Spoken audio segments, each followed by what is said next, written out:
Hello everyone, I'm Jim Palmieri. I'm the manager here at UConn Blooms at the University of Connecticut. So today we're going to be doing a cascading bouquet. One of the considerations we always think about is how that bouquet fits the bride.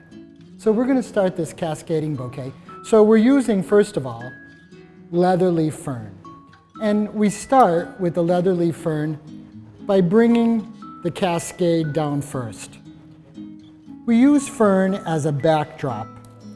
The backdrop is the foundation for the rest of our flowers. It outlines the arrangement and the parameters in which we're going to work with. So this fern, being called leatherleaf fern, is very sturdy. It's very common. And we're inserting it in this bouquet holder, which is floral foam. Unlike a sponge, it does not retract the holes that you put in, but it has wetting agents in it, and that's W-E-T-T-I-N-G, which allow the water to go into the stem. We're going to be doing what we call in the trade greening an arrangement. We started with the outline, forms our foundation, and now we're going to be greening to hide that foam, which holds all our flowers in place. So slowly, we're going to be taking pieces of fern, inserting it into the foam, and as I said, trying to hide as much of the fern as possible.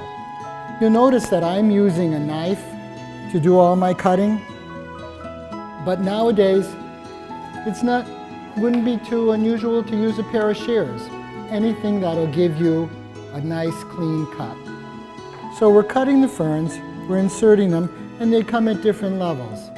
One of the things we also think about when we're talking about flowers is texture. And I've used this leatherleaf fern, but I also have another fern here, which is called tree fern. It has a softer, more herbaceous kind of look to it, and it just softens the whole arrangement. So we're trying to mix our ferns, giving a whole different texture throughout the arrangement. So here's our arrangement.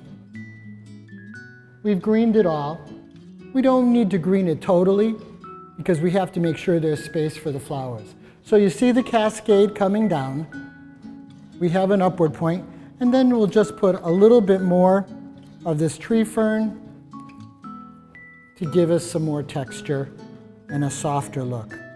Okay, so we've created the cascade, we've created the outline, and it has certain points to it. So the first thing we're going to put in are our focal flowers, those flowers that stand out.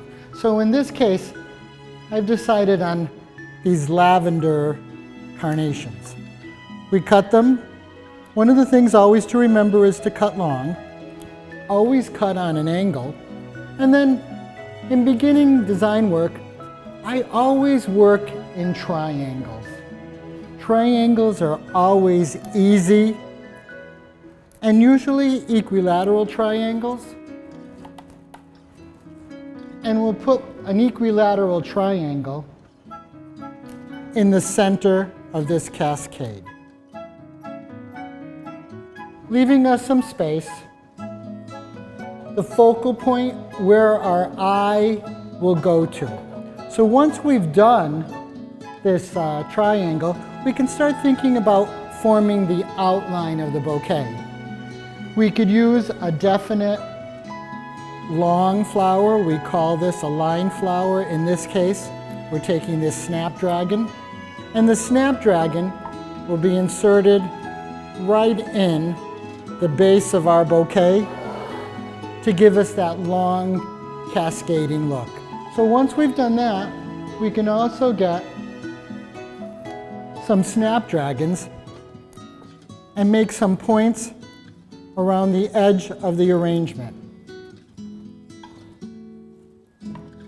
You put flowers in the foam, insert it about 3/4 of an inch to an inch in the foam, so it's going to hold tight And that cascade can be at different levels, almost as if it's a stairway going downward.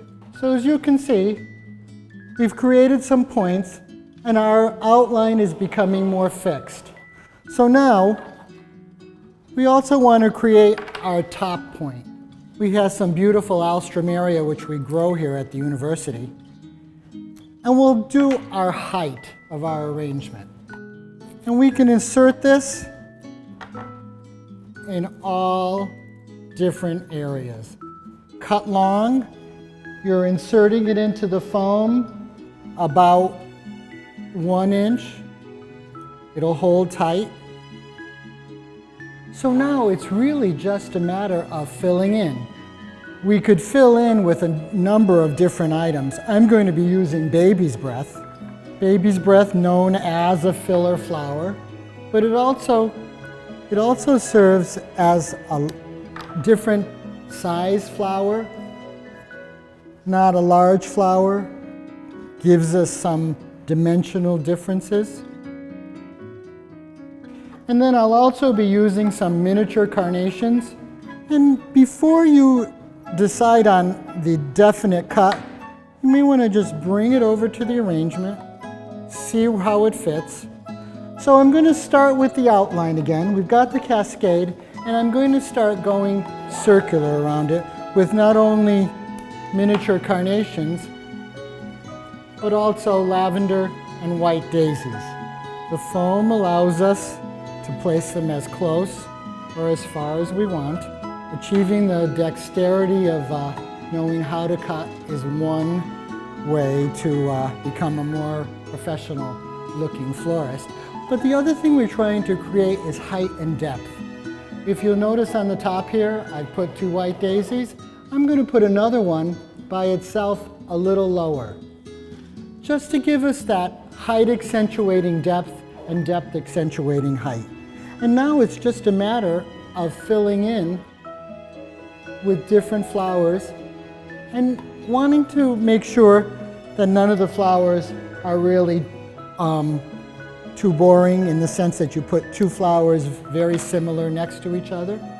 Also, using small buds gives us the ability to just make our size flowers not too monotonous. Okay, so we're just going to continue putting in more baby's breath, alternating the flowers, pinks, lavenders, whites, and just filling in. Alternating flowers, alternating colors, looking at it from all sides, noticing that where you need to add something else to give it the symmetry that you want. Just a few more flowers here and we'll be all done. I think we're practically all done. Of course, we do want to finish the back of the arrangement, so we just finish our arrangement with some greening in the back. So that's a cascading bouquet, lavenders, pinks, and whites in a long downward look.